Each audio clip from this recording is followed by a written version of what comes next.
Hello students, welcome to law excellence IAS academy.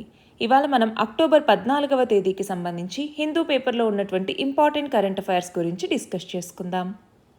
ఇవాళ మన first article చూడండి, PM గతిశక్తి అన్నటువంటి మాస్టర్ ప్లాన్కి సంబంధించి. సో దీన్ని మనం ఏ సబ్జెక్ట్లో చదువుకుంటాం? ఎకానమీలో చదువుకుంటాం. మరి ఈ పిఎం గతిశక్తిని తీసుకొచ్చి 3 సంవత్సరాలు అయింది అన్నటువంటి నేపథ్యంలోనే ఈ ఆర్టికల్ అన్నమాట. సో మనకి తెలియాలి, పిఎం గతిశక్తి స్కీమ్ లేదా దీన్ని national master plan for multi modal connectivity అని కూడా పిలుస్తూ ఉంటాం. దీని ద్వారా ఏంటి అంటే మన భారతదేశంలో ఇన్ఫ్రాస్ట్రక్చరల్ ప్రాజెక్ట్స్ని మరిన్ని తీసుకురావటం వల్ల లాజిస్టిక్స్ కాస్ట్ ఏదైతే ఉంటుందో దాన్ని తగ్గించాలి అనుకోవటమే దీని యొక్క ముఖ్య ఉద్దేశం. సో దీని ద్వారా కాస్ట్ అన్నటువంటి తగ్గుతుంది, ఎంప్లాయ్మెంట్ అన్నటువంటిది క్రియేట్ అవుతుంది, సో ఇన్ఫ్రాస్ట్రక్చర్ అన్నటువంటిది పెరుగుతుంది, దానివల్ల ఎకానమీ అన్నటువంటిది వృద్ధి చెందుతుంది అన్నటువంటి ఈ నేపథ్యంలో దీన్ని తీసుకొచ్చారు. మరి చూడండి, దీని యొక్క ఫీచర్స్ ఏంటి? 36 స్టేట్స్ మరియు యూటీస్లో 44 సెంట్రల్ గవర్నమెంట్ మినిస్ట్రీస్ ఇందులో పాల్గొంటూ ఉన్నాయి. అంతేకాదు దీని ద్వారా 7 సెక్టార్స్లో సస్టైనబుల్ డెవలప్మెంట్ని తీసుకురావచ్చు. ఏంటి ఆ 7 sectors? Railways, roads, ports, waterways, airports, mass transports and logistic infrastructure. అంతేకాదు దీని ద్వారా ఎకనామిక్ ట్రాన్స్ఫర్మేషన్ అన్నటువంటిది వస్తుంది. ఎలాగా? కనెక్టివిటీ అన్నటువంటిది ఉంటుంది, లాజిస్టిక్స్లో ఎఫిషియన్సీ ఉంటుంది, ఇప్పుడు జాబ్ క్రియేషన్, ఎంటర్ప్రెన్యూరల్ ఆపర్చునిటీస్ అన్నటువంటివి వస్తాయి. ఎస్పెషల్లీ యూత్ ఎవరైతే అన్ఎంప్లాయిడ్ ఉన్నారో వాళ్ళకి జాబ్ క్రియేషన్ అన్నటువంటిది వస్తుంది. మరి చూడండి, ఈ నేషనల్ మాస్టర్ ప్లాన్ కింద మొత్తం 8,891 కిలోమీటర్ల రోడ్లు, 27,000 కిలోమీటర్లకు పైగా రైల్వే లైన్స్ని ప్లాన్ చేశారు. అంతేకాకుండా 13 గిగావాట్స్ రెన్యూవబుల్ ఎనర్జీ ప్రాజెక్ట్ని లదాఖ్లో ఉన్నటువంటి లేహ్ నుంచి హర్యానాలో ఉన్నటువంటి కైతాల్ అన్నటువంటి ప్రాంతం వరకు కనెక్ట్ చేయటం ద్వారా ఒక గ్రీన్ ఎనర్జీ కారిడార్ని క్రియేట్ చేయబోతూ ఉన్నారు. అంతేకాదు ఈ నేషనల్ మాస్టర్ ప్లాన్ ద్వారా ఏంటి, మనకి కొత్త ట్రైనింగ్ ఇన్స్టిట్యూట్స్ ఏమైనా ఎకనామిక్ క్లస్టర్స్కి సంబంధించి ఎక్కడ బాగుంటాయి అన్నట్టుగా సూటబుల్ లొకేషన్స్ని ఐడెంటిఫై చేస్తారనమాట. అలాగే దీని ద్వారా ఏమవుతుంది, టెక్నాలజీ అన్నటువంటిది పెరుగుతుంది. అంటే ప్రాజెక్ట్ ప్లానింగ్, ప్రిపరేషన్, ఆ రూట్ ఆప్టిమైజేషన్, వీటన్నింటి ద్వారా టైంని రెడ్యూస్ చేయొచ్చు, టెక్నాలజీని ఇంప్రూవ్ చేసుకోవచ్చు.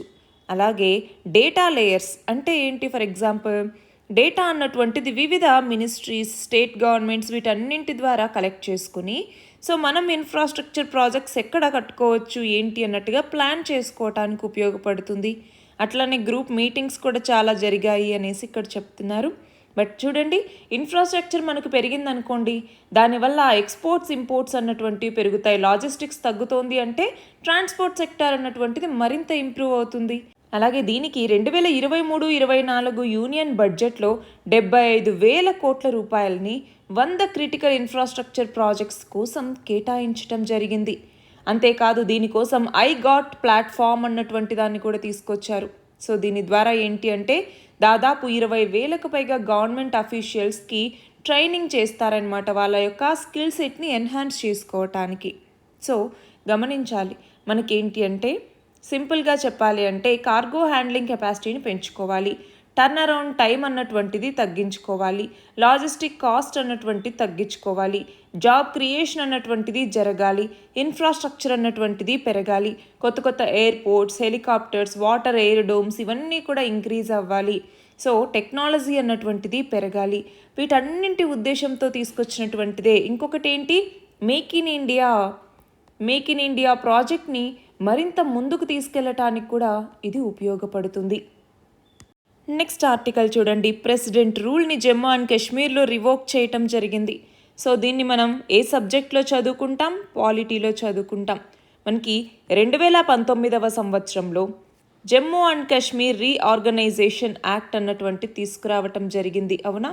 సో దానికన్నా ముందు ఏం చేశారు, ఆర్టికల్ 370ని అబ్రోగేట్ చేయటం జరిగింది. మరి ఈ రీఆర్గనైజేషన్ యాక్ట్ ద్వారా అప్పటిదాకా ఉన్నటువంటి జమ్మూ కాశ్మీర్, దానిపైన జమ్మూ అండ్ కాశ్మీర్ అలాగే లదాఖ్ అన్నటువంటి 2 యూనియన్ టెరిటరీస్గా విభజించబడింది. మరి జమ్మూ అండ్ కాశ్మీర్కి ఏమో లెజిస్లేటివ్ అసెంబ్లీ అన్నటువంటిది ఉంది, లదాఖ్ వచ్చేసరికి లెజిస్లేటివ్ అసెంబ్లీ అన్నటువంటిది లేదు. సో లెజిస్లేటివ్ అసెంబ్లీ ఉంది కాబట్టి ఎలక్షన్స్ అన్నటువంటివి నిర్వహించాల్సి ఉంటుంది. మరి ఇప్పటిదాకా 2019 నుంచి ఇప్పటిదాకా ఎలక్షన్స్ జరగలేదు. బట్ 2024లో రీసెంట్గా ఎలక్షన్స్ అన్నటువంటివి జరిగాయి. అక్కడ ఉన్నటువంటి 90 కాన్స్టిట్యుయెన్సీస్ నియోజకవర్గాలకి. మరి దాంతో మనం చూస్తే అక్కడ ఉన్నటువంటి national conference plus Congress alliance ఏదైతే ఉందో అది ఇప్పుడు పవర్లోకి రావటం జరిగింది. సో ఇప్పుడు ఏంటి, కొత్తగా గవర్నమెంట్ ఫామ్ చేయబోతున్నారు కాబట్టి ప్రెసిడెంట్ రూల్ని అక్కడ రివోక్ చేశారు. మరి ఈ నేపథ్యంలో మనకి టైప్స్ ఆఫ్ ఎమర్జెన్సీస్ అన్నటువంటి కాన్సెప్ట్ ఇంపార్టెంట్ పాలిటీలో. సో దాన్ని బట్టి ఏంటి అంటే మన దేశంలో ఎన్ని రకాల ఈ ఎమర్జెన్సీస్ అన్నటువంటివి ఉన్నాయి అన్నటువంటిది చదువుకుంటాం. సో చూడండి, క్లాసిఫికేషన్కి సంబంధించి నేషనల్ ఎమర్జెన్సీ, ప్రెసిడెంట్స్ రూల్, అలాగే ఫినాన్షియల్ ఎమర్జెన్సీ అని చదువుకుంటాము. మరి కాన్స్టిట్యూషనల్ ప్రొవిజన్స్కి సంబంధించి చూస్తే నేషనల్ ఎమర్జెన్సీని గురించి డీల్ చేసేటటువంటి ఆర్టికల్ ఏది? ఆర్టికల్ 352. ప్రెసిడెంట్ రూల్ గురించి అయితే ఆర్టికల్ 356. అలానే ఫినాన్షియల్ ఎమర్జెన్సీ అయితే ఆర్టికల్ 360. మరి ఈ ఎమర్జెన్సీస్ని డిక్లేర్ చేయాలి అంటే దాని యొక్క గ్రౌండ్స్ ఏంటి అంటే చూడండి, నేషనల్ ఎమర్జెన్సీ అయితే వార్, ఎక్స్టర్నల్ అగ్రెషన్ మరియు ఆర్మ్డ్ రెబిలియన్. అదే ప్రెసిడెంట్స్ రూల్ అయితే కాన్స్టిట్యూషనల్ మిషనరీ ఫెయిల్యూర్ అయింది అన్నటువంటి ఒక్క రీజన్ చాలు. ఫినాన్షియల్ ఎమర్జెన్సీ అయితే ఫినాన్షియల్ ఇన్స్టెబిలిటీ అన్నటువంటిది దేశంలో వస్తే అప్పుడు ఈ ఎమర్జెన్సీని విధిస్తారనమాట. మరి ఈ 3 ఎమర్జెన్సీస్కి పార్లమెంటరీ అప్రూవల్ ఉండాల్సిందేనా అంటే అవును, ఉండాలి. చూడండి, నేషనల్ ఎమర్జెన్సీకి అయితే గనక ఎమర్జెన్సీని విధించినటువంటి 1 month లోపల స్పెషల్ మెజారిటీతో బోత్ హౌసెస్ కూడా అప్రూవ్ చేయాల్సి ఉంటుంది. అదే ప్రెసిడెంట్స్ రూల్ అయితే గనక ప్రెసిడెంట్ రూల్ని ప్రకటించిన తర్వాత 2 నెలల లోపల స్పెషల్ మెజారిటీతో బోత్ హౌసెస్ అప్రూవ్ చేయాలి. అలాగే సేమ్ ఫినాన్షియల్ ఎమర్జెన్సీ కూడా ఈ ఎమర్జెన్సీ విధించిన 2 నెలల లోపల, కాకపోతే ఇక్కడ సింపుల్ మెజారిటీ, జస్ట్ వాళ్ళు ప్రెజెంట్ అయి ఓట్ చేస్తే సరిపోతుందన్నమాట. సో దీనికి కూడా బోత్ హౌసెస్ సింపుల్ మెజారిటీతో పాస్ చేస్తే చాలు. బట్ ఈ రెండింటికి స్పెషల్ మెజారిటీ కావాలి. బట్ నేషనల్ ఎమర్జెన్సీకి అయితే 1 month, ప్రెసిడెంట్స్ రూల్ మరియు ఫినాన్షియల్ ఎమర్జెన్సీకి అయితే 2 months లోపల ఈ అప్రూవల్ అన్నటువంటిది కావాలి. మరి రివోకేట్ చేయాలి అంటే, తీసేయాలి అంటే నేషనల్ ఎమర్జెన్సీని ప్రెసిడెంట్ అలాగే లోక్సభ రెజల్యూషన్ ద్వారా, ప్రెసిడెంట్ రూల్ అయితే ప్రెసిడెన్షియల్ ఆర్డర్ ద్వారా, ఫినాన్షియల్ ఎమర్జెన్సీ కూడా ప్రెసిడెంట్ ద్వారానే. మరి ఇంప్లిమెంటేషన్ ఎలాగా అంటే చూడండి, నేషనల్ ఎమర్జెన్సీని 3 times ఇన్వోక్ చేయటం జరిగింది. 1962 వారప్పుడు, 1971లో, అలాగే 1975లో. ప్రెసిడెంట్స్ రూల్ అయితే hundreds of times మన భారతదేశంలో పెడుతూనే ఉన్నారు. ఫినాన్షియల్ ఎమర్జెన్సీ ఇప్పటిదాకా ఎప్పుడూ తీసుకురాలేదు.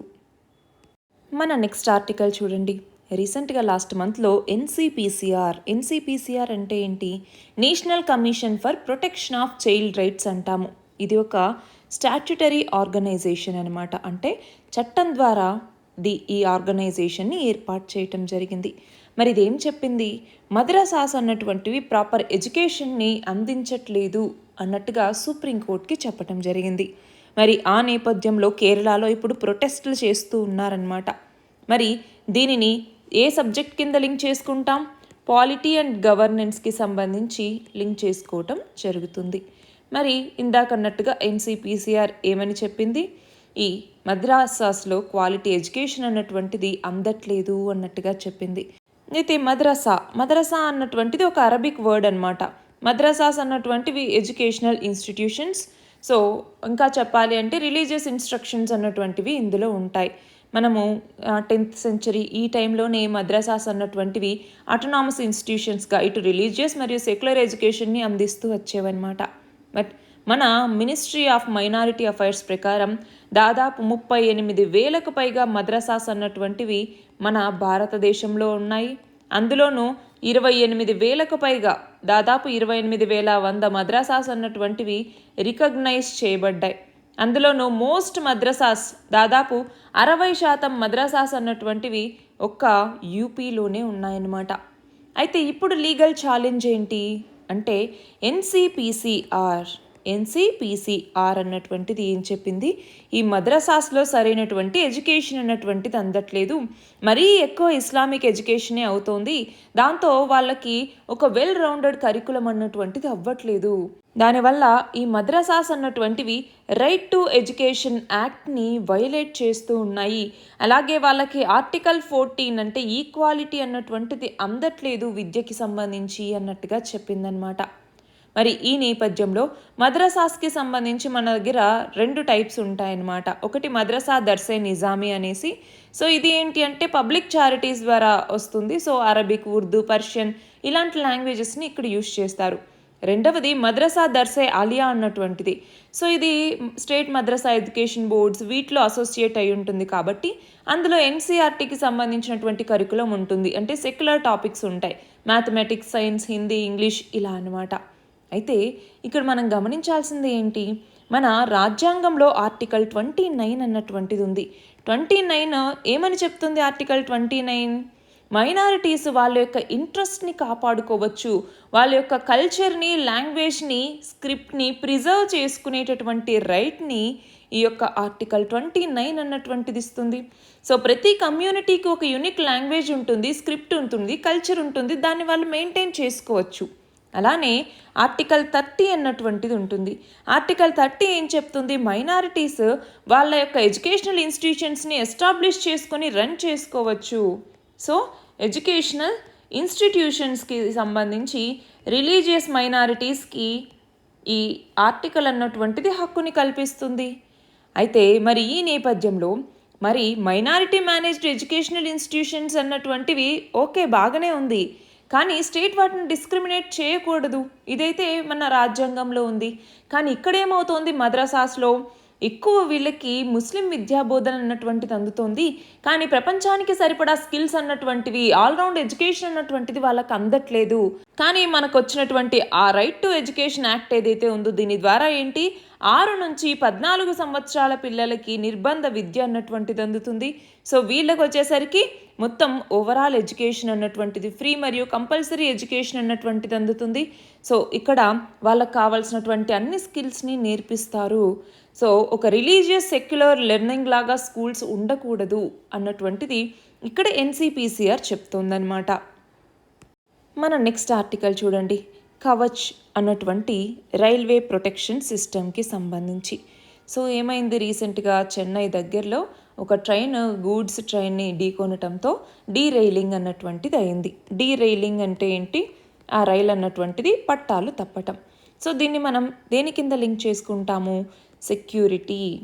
సెక్యూరిటీ టాపిక్ కింద లింక్ చేసుకుంటాం, అలాగే సోషల్ జస్టిస్ కింద కూడా లింక్ చేసుకుంటాం. ఎందుకని, ఈ ట్రైన్ యాక్సిడెంట్స్ వల్ల చాలామంది చనిపోతూ ఉన్నారు. సరే, మరి ఈ నేపథ్యంలో ఏంటి అంటే, ఇలా ట్రైన్ యాక్సిడెంట్ జరగకుండా ఉండటానికి మనకి ఏదైతే కవచ్ అన్నటువంటి రైల్వే ప్రొటెక్షన్ సిస్టమ్ ఉందో దాన్ని ఇప్పుడు ఇంప్లిమెంట్ చేయాలి ప్రియారిటీ బేసిస్లో అన్నట్టుగా ఈ ఆర్టికల్లో చెప్తున్నారనమాట. మరి ఈ నేపథ్యంలో కవచ్ సిస్టమ్ అంటే ఏంటి అన్నటువంటిది మనకి తెలియాలి. సో చూడండి, కవచ్ సిస్టమ్ అన్నటువంటిది ఇండిజినస్గా తయారు చేసినటువంటి ఒక ఆటోమేటిక్ ట్రైన్ ప్రొటెక్షన్ సిస్టమ్ అనమాట. దీని ద్వారా ఏంటి అంటే, 2 ట్రైన్స్ అటు ఇటు వస్తున్నప్పుడు కానీ, అంటే ట్రైన్స్ యొక్క ఆ కొలిజన్ ఏదైతే ఉంటుందో ఆ కొలిజన్ని అవాయిడ్ చేయటం కోసం దీన్ని తీసుకొచ్చారు. అందుకే దీన్ని కొలిజన్ అవాయిడెన్స్ సిస్టమ్ లేదా ట్రాఫిక్ కొలిజన్ అవాయిడెన్స్ సిస్టమ్ అని కూడా పిలుస్తూ ఉంటామన్నమాట. సో కవచ్ని ఎవరు డిజైన్ చేయటం జరిగింది, ఎవరు డెవలప్ చేశారు? ఆర్డిఎస్ఓ అన్నటువంటిది ఇండియన్ రైల్వేస్ కింద ఉంటుందన్నమాట. ఆర్డిఎస్ఓ అంటే ఏంటి? Research, design and standards organisation అన్నటువంటిది వివిధ రకాల వేరే కంపెనీస్తో కలిసి రెడీ చేయటం జరిగింది. సో ఇది ఏం చేస్తుంది, ఆర్ఎఫ్ఐడి టెక్నాలజీని యూజ్ చేసుకుంటుంది. ఏంటి ఆర్ఎఫ్ఐడి టెక్నాలజీ అంటే? రేడియో ఫ్రీక్వెన్సీ ఐడెంటిఫికేషన్ అనేసి మనం పిలుస్తూ ఉంటాం. సో లోకోమోటివ్స్లో ఈ డివైజెస్ని ఇన్స్టాల్ చేస్తారనమాట. అది ఏం చేస్తుంది, అల్ట్రా హై రేడియో ఫ్రీక్వెన్సీస్ని యూజ్ చేసుకుని ట్రైన్స్లో బ్రేక్స్ వేస్తుంది, డ్రైవర్స్ని అలర్ట్ చేస్తుంది. సో దీనికంటూ లాజికల్ ప్రోగ్రామ్స్ అన్నటువంటివి అందులో ఉంటాయన్నమాట. సో ఇక్కడ ఏం చేస్తుంది అంటే, లోకో పైలట్ని ఈ సిస్టమ్ అలర్ట్ చేస్తుంది. బ్రేక్స్ యొక్క కంట్రోల్ని తనే తీసేసుకుంటుంది. సో ఒకవేళ అదర్ ట్రైన్ కనుక సేమ్ లైన్ మీద వస్తోంది అంటే ఆ ప్రిస్క్రైబ్డ్ డిస్టెన్స్లోనే ఆటోమేటిక్గా బ్రేక్స్ అన్నటువంటిది అప్లై చేస్తుంది ఈ కవచ్ అన్నటువంటి సిస్టమ్. సో అది మాత్రమే కాదు, ట్రైన్ యొక్క స్పీడ్ని ఆటోమేటిక్ బ్రేక్స్ని అప్లై చేసి కంట్రోల్ చేయగలదు ఒకవేళ లోకో పైలట్ చేయలేకపోతే. అంతేకాదు లోకో పైలట్ కనుక ఎక్స్ట్రీమ్ వెదర్ కండిషన్స్లో వెళ్తూ ఉన్నప్పుడు హెల్ప్ చేస్తుంది కూడా. సో రేడియో వేవ్స్ని యూజ్ చేసి మన కంటికి కనిపించినటువంటి దూరంలో కూడా ఏమైనా ఆబ్జెక్ట్స్ ఉన్నాయా ఏంటి అని కనుక్కోవటానికి కూడా ఈ కవచ్ సిస్టమ్ అన్నటువంటిది ఉపయోగపడుతుంది. దానివల్ల చాలా వరకు ట్రైన్ కొలిజన్స్ అన్నటువంటివి తగ్గుతాయి అన్నటువంటి ఉద్దేశంతో ఈ కవచ్ సిస్టమ్ని మన దేశంలో ఉన్నటువంటి రైల్వే లైన్స్ అన్నింటిలోనూ ఏర్పాటు చేయాలి అన్నటువంటిది ఇప్పుడున్నటువంటి ఉద్దేశం. మన నెక్స్ట్ ఆర్టికల్ చూడండి, కెమిస్ట్రీలో నోబెల్ ప్రైజ్కి సంబంధించి. దీన్ని మనం కరెంట్ అఫైర్స్లో చదువుకుంటాం. అలానే సైన్స్ అండ్ టెక్నాలజీలో సైంటిఫిక్ డిస్కవరీస్ అండ్ ఇన్నోవేషన్స్ అన్నటువంటి టాపిక్ కింద కూడా మనం లింక్ చేసుకోవచ్చు. అలానే సైన్స్ అండ్ టెక్నాలజీలో ఆర్టిఫిషియల్ ఇంటెలిజెన్స్ అన్నటువంటి టాపిక్కి కూడా మనం లింక్ చేసుకోవచ్చు. మరి ఇక్కడ చూడండి, నోబెల్ ప్రైజ్ ఇన్ కెమిస్ట్రీ 2024 ఎవరిస్తారు? Royal Swedish academy of sciences అన్నటువంటిది ప్రకటిస్తుంది. ఇందులోకి వచ్చేసరికి డేవిడ్ బేకర్, ఈయనకు వచ్చేసరికి 1/2 ఆఫ్ ఈ ప్రైజ్ ఇస్తే వీళ్ళిద్దరికీ కలిపి ఇంకో 1/2 అంటే ఈయనకి 1/4, ఈయనకి ఇంకొక 1/4 ఈ ప్రైజ్ని ప్రకటించడం జరిగింది. సో డేవిడ్ బేకర్కి ఎందుకు ఇచ్చారు? కంప్యూటేషనల్ ప్రోటీన్ డిజైన్ని తయారు చేసినందుకు. ఇంకొక 1/2 డెమిస్ హసాబిస్ అలాగే జాన్ జంపర్, వీళ్ళిద్దరూ ప్రోటీన్ స్ట్రక్చర్ని ప్రిడిక్ట్ చేసినందుకు అనమాట. సో డేవిడ్ బేకర్ ఏం చేశారు అంటే ఈ ప్రోటీన్స్ ఏవైతే ఉంటాయో వాటిని ప్రోటీన్ ఇంజనీరింగ్ని ఉపయోగించి తయారు చేశారనమాట. కొత్త ప్రోటీన్స్ని తయారు చేశారు. మనకి అమైనో యాసిడ్స్ని మ్యానిపులేట్ చేసి దాని ద్వారా ప్రోటీన్స్ని తయారు చేస్తారు. సో వాళ్ళు అసలు మన నేచర్లోనే లేనటువంటి కొత్త ప్రోటీన్స్ని వాళ్ళ టీమ్ డెవలప్ చేసింది. సో దాని ఫార్మస్యూటికల్స్లో, వ్యాక్సిన్స్లో, నానో మెటీరియల్స్లో, బయోసెన్సార్స్లో వీటన్నింటిలోనూ ఉపయోగించవచ్చు అనమాట. సో దీని ద్వారా ఏంటి, న్యాచురల్ ప్రోటీన్స్ యొక్క క్యాపబిలిటీస్కి బియాండ్గా పర్ఫామ్ చేసేటటువంటి ప్రోటీన్స్ని వీళ్ళు డిజైన్ చేసినందుకు ఈయనకి నోబెల్ ప్రైజ్ని ప్రకటించారు 1/2. ఇంకొక 1/2 ఎవరికి? డెమిస్ హసాబిస్ అలాగే జాన్ జంపర్. వీళ్ళిద్దరికీ ఎందుకు అంటే ఎప్పటి నుంచో మనకి ఏంటి అంటే అమినో యాసిడ్స్ అన్నటువంటివి 3 డైమెన్షనల్ షేప్లో ఫోల్డ్ చేయటానికి ఎంతో ప్రయత్నించారనమాట. మరి అది అవ్వనే లేదు. కానీ వీళ్ళు ఏం చేశారు అంటే ఆల్ఫా ఫోల్డ్ 2 అనేటటువంటి ఒక ఆర్టిఫిషియల్ ఇంటెలిజెన్స్ డ్రివెన్ సిస్టమ్ని తీసుకొచ్చారు. దీని ద్వారా ఏంటి అంటే ప్రోటీన్ స్ట్రక్చర్స్ని డిరైవ్ చేయటం జరిగింది. సో ప్రతి ప్రోటీన్కి అప్రాక్సిమేట్గా 200 మిలియన్ స్ట్రక్చర్స్ని వీళ్ళు ప్రిడిక్ట్ చేయగలిగినటువంటి ఆర్టిఫిషియల్ ఇంటెలిజెన్స్ సిస్టమ్ని వీళ్ళిద్దరూ డెవలప్ చేశారు.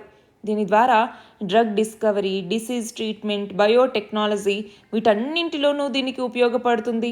దాదాపు 50 సంవత్సరాల ఓల్డ్ ప్రాబ్లమ్ని ఈ స్ట్రక్చరల్ బయాలజీలో వీళ్ళు అచీవ్ చేసినందుకు గాను వీళ్ళిద్దరికీ కలిపి ఇంకొక 1/2 ఆఫ్ కెమిస్ట్రీ నోబెల్ ప్రైజ్ని ప్రకటించారన్నమాట. మన నెక్స్ట్ ఆర్టికల్ చూడండి, లదాఖ్లో అరోరా ఫామ్ అవుతుంది.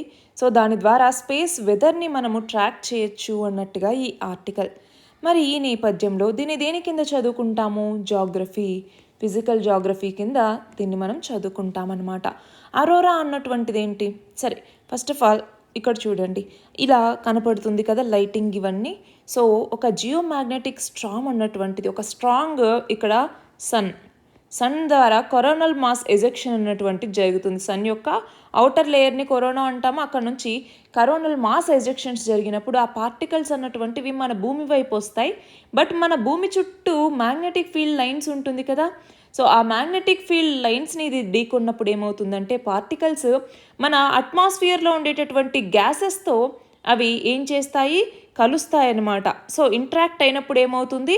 ఆ గ్యాసెస్ అన్నటువంటివి లైట్ని వెదజల్లుతాయి. ఎర్త్ మ్యాగ్నెటిక్ ఫీల్డ్ మరియు అట్మాస్ఫియర్లో ఉన్నటువంటి పార్టికల్స్ ఛార్జ్ అవుతాయన్నమాట. దాంతో లైటింగ్ అన్నటువంటిది వస్తుంది. సో దానివల్ల పోల్స్లో ఆ లైటింగ్ ఎక్కువగా మనకు కనపడుతూ ఉంటుంది. వాటిని అరోరా అని పిలుస్తాం. ఇది ఒక లూమినస్ ఫినామినా అన్నమాట. ఇది మన అర్త్కి నార్త్ సైడ్ అలాగే సౌత్ సైడ్ రెండింటిలోనూ కనపడుతుంది. నార్త్ సైడ్ అనుకోండి ఏమని పిలుస్తాం? అరోరా బోరియాలిస్ అనేసి పిలుస్తాం. అదే సౌత్ సైడ్ అనుకోండి ఏమని పిలుస్తాం? అరోరా ఆస్ట్రాలిస్ అనేసి పిలుస్తాం అన్నమాట.